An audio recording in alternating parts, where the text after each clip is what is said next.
आज की कहानी कोलकाता से लगभग 17 किलोमीटर दूर एक इलाके की है। बात लास्ट फ्राइडे की है। फ्राइडे का दिन था, शाम का वक्त। पंकज और शांता, ये दो हस्बैंड वाइफ एक घर में रहा करते थे। कोलकाता से दूर हुगली डिस्ट्रिक्ट के कोन नगर इलाके का ये मामला है।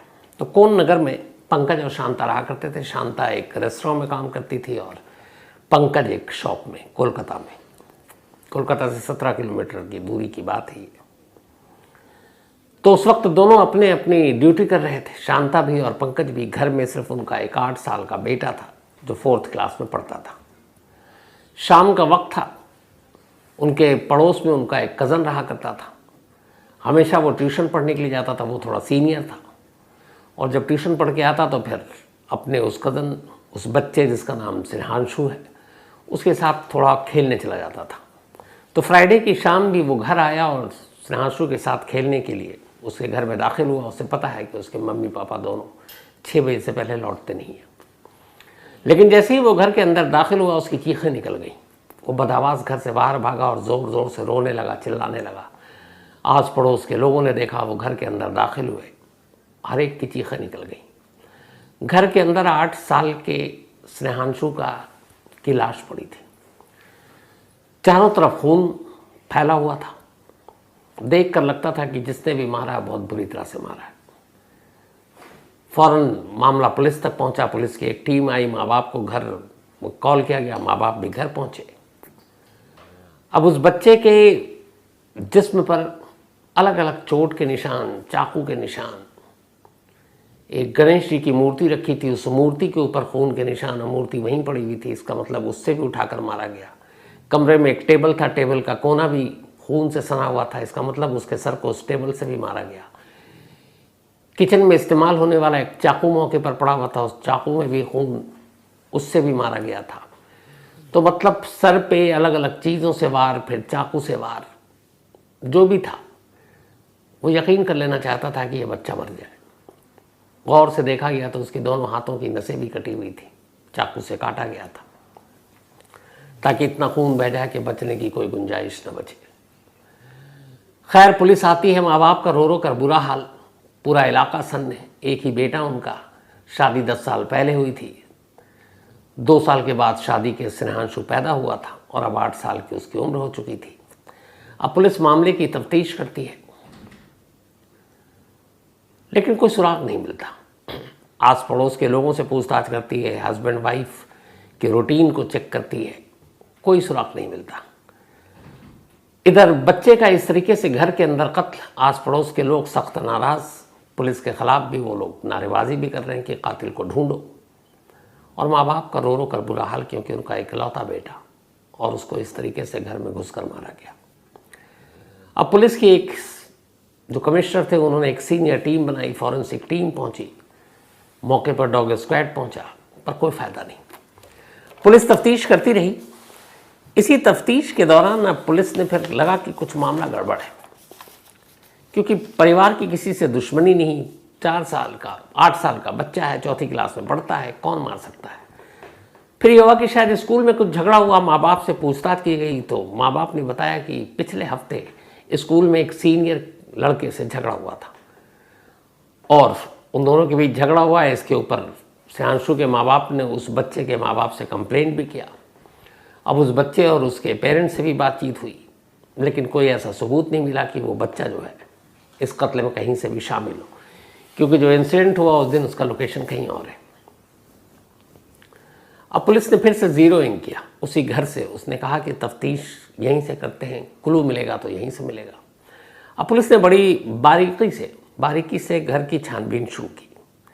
जो सबसे पहली चीज़ देखी पुलिस ने वो ये कि घर के अंदर कोई फोर्सफुल एंट्री नहीं थी। मतलब कोई खिड़की दरवाज़ा तोड़कर कोई अंदर नहीं घुसा, फ्रेंडली एंट्री थी। अब फ्रेंडली एंट्री का मतलब ये होता है, 2 सूरत होती है। एक घर में बच्चा है, दरवाज़ा अंदर से बंद है, तो कोई भी घुस गया तो वो तोड़ के घुसेगा, या खिड़की, जाली, सरिया। लेकिन यहाँ ऐसी कोई चीज़ नहीं थी। दूसरी चीज़ पुलिस ने देखी कि बच्चे की लाश घर के अंदर तो पड़ी है, घर में कोई भी नहीं है, लेकिन घर का हर सामान अपनी जगह फिक्स है। कोई भी चीज़, एक भी चीज़ किसी ने उठाया नहीं है। घर में कैश थे, कुछ गहने थे, वो भी अपनी जगह पड़े हुए हैं। तो अगर मामला लूटपाट का होता तो फिर मौका अच्छा था, कातिल घर पे हाथ साफ करके भी जा सकता था, लेकिन ऐसा भी कुछ नहीं था। तीसरी जो सबसे अनोखी चीज़ थी जिसने पुलिस के कान खड़े किए, वो ये कि इस घर में एक पालतू कुत्ता था और वो कुत्ता हमेशा वहीं घर में रहा करता था। उस रोज़ भी था, जब कत्ल हुआ तब भी था।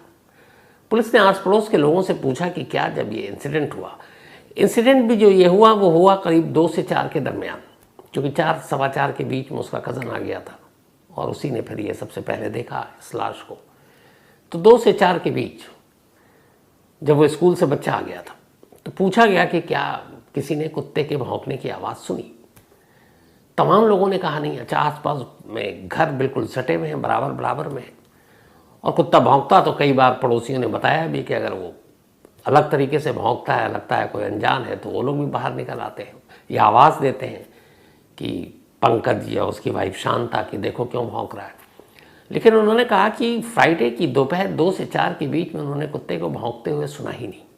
तो कुत्ता नहीं भौंका, घर में कोई फोर्सफुल एंट्री नहीं, इसके अलावा घर में लूटपाट नहीं। पर कातिल कौन? कातिल एक छलावा बना हुआ था, एक तरह से कोई भूत। अब पुलिस के लिए बड़ी अजीब चीज़ थी 3। पहली, घर के अंदर फोर्सफुल एंट्री नहीं है, कोई जबरन घुसा नहीं है। दूसरी, घर के अंदर कोई लूटपाट नहीं हुई, सारी चीज़ें कीमती अपनी जगह हैं। तीसरी, कुत्ता भौंका नहीं। ये तीनों चीज़ें एक ही तरफ इशारा कर रही थी, और वो ये कि कातिल जो भी है इस घर का जानकार है, यानी वो अक्सर इस घर में आया करता होगा और इसीलिए उसे घर की एंट्री एग्जिट सब मालूम, और इसीलिए ख़ासतौर पर उस कुत्ते ने उसको देखकर भौंका नहीं। अगर अनजान शख्स होता तो कुत्ता ज़रूर भौंकता। अब इन छोटी छोटी चीज़ों को लेकर पुलिस ने तफ्तीश शुरू की। माँ बाप से बातचीत हुई, पूछताछ हुई, कोई सुराग नहीं मिल रहा।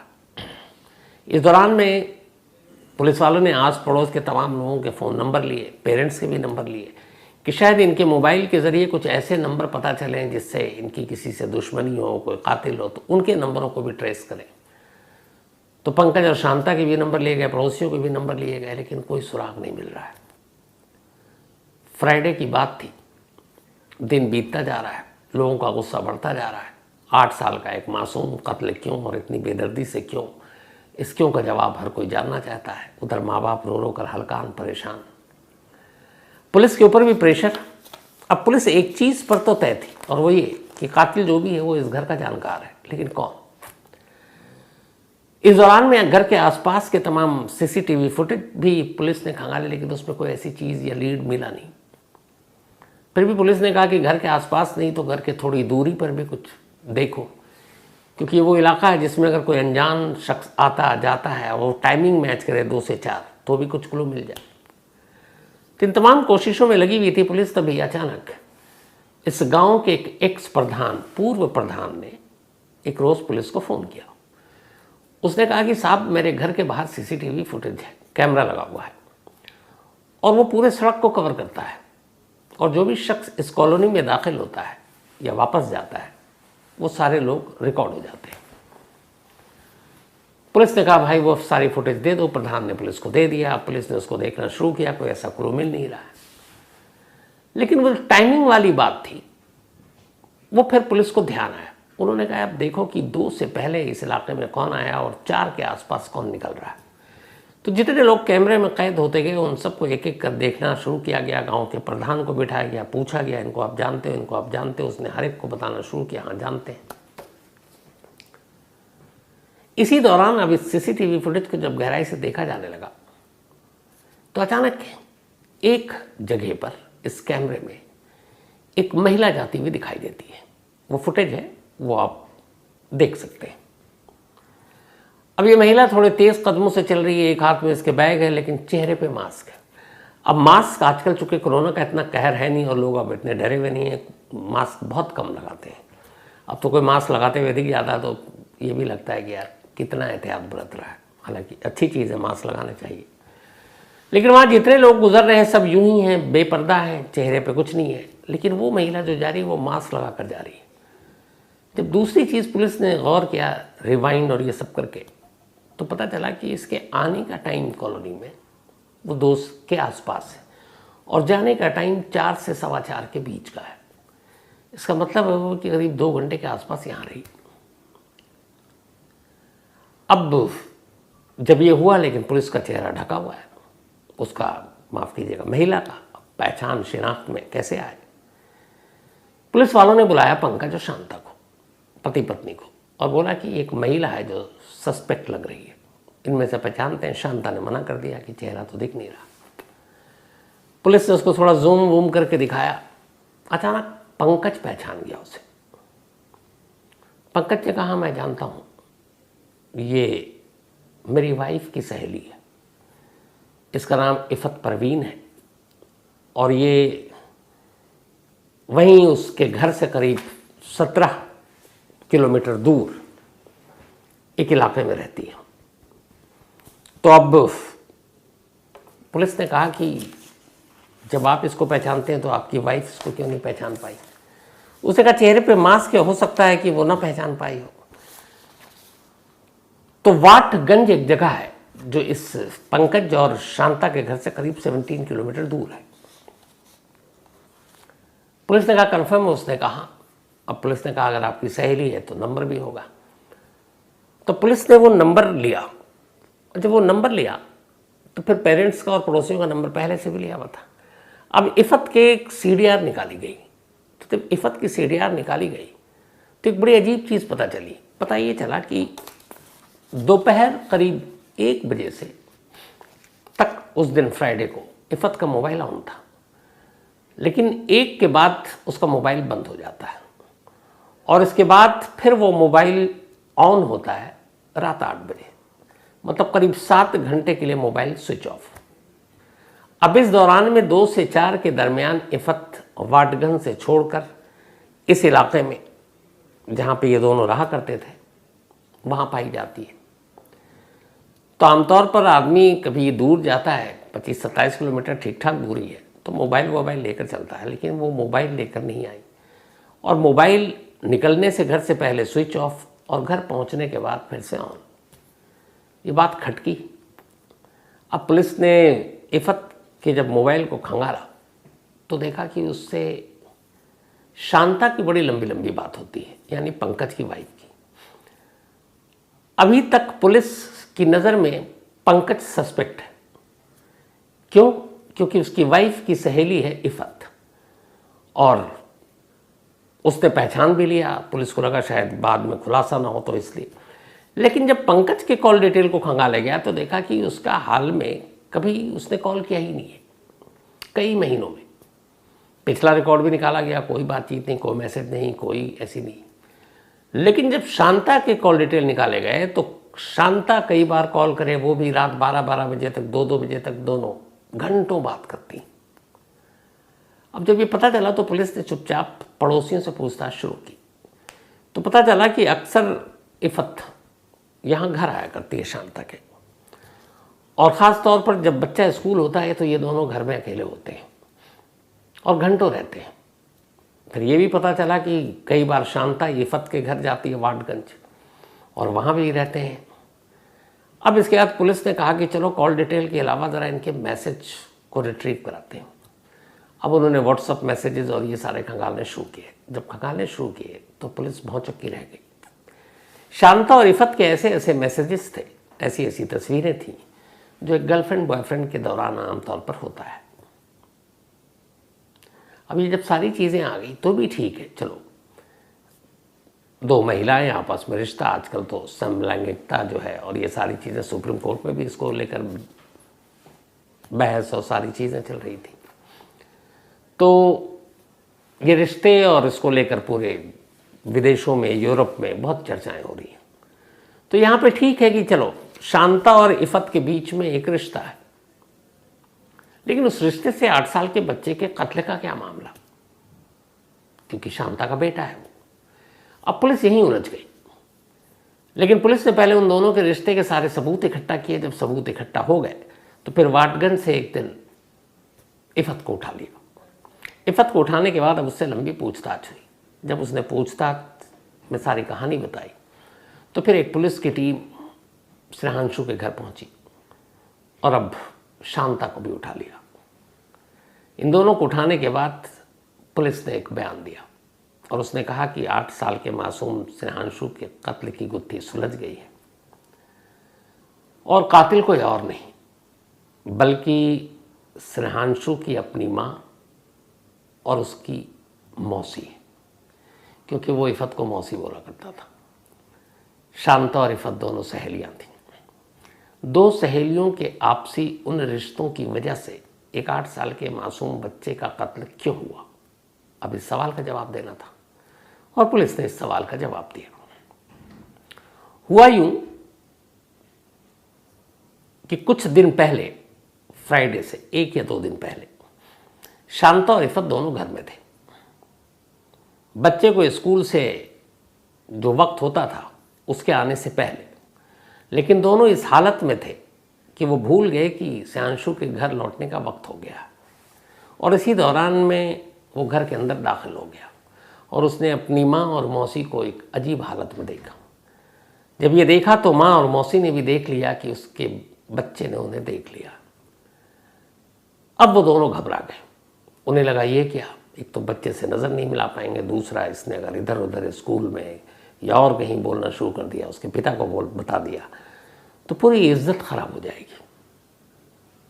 तो एक इज्जत बचाने के लिए दोनों ने तय किया कि इससे पहले कि ये मुंह खोले और ज़माने को कुछ बताए, इसी को खामोश कर देते हैं। और इसी के बाद फ्राइडे को खुद स्नेहांशु की अपनी माँ शांता और उसकी मुँह बोली मौसी इफ़त ने मिलकर, इफ़त परवीन, पहले उसके सर को दीवार पे मारा, फिर टेबल पे मारा, फिर गणेश जी की मूर्ति थी वजनी, उससे सर पे मारा। सब कुछ हो गया और लगा वो बेहोश हो गया, खून गिर रहा कि शायद मर चुका है, लेकिन दोनों को अब भी यकीन करना था कि ये मर चुका है। फिर शांता किचन से नाइफ लेकर आई, अपने ही बेटे के नस काटे और फिर वहीं बैठे रहे, देखते रहे कि वो मर गया है। जब ऐसा हुआ तो खामोशी से वो निकल गए।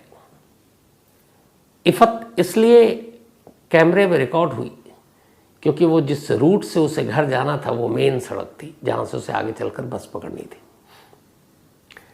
लेकिन उसकी माँ इसलिए कैमरे में कैद नहीं हो पाई क्योंकि उसे दूसरी तरफ से जाना था जिधर कैमरा नहीं था और उसका करीब में ही था। और कई बार वो अक्सर लंच के दौरान में घर पे भी आया करती थी।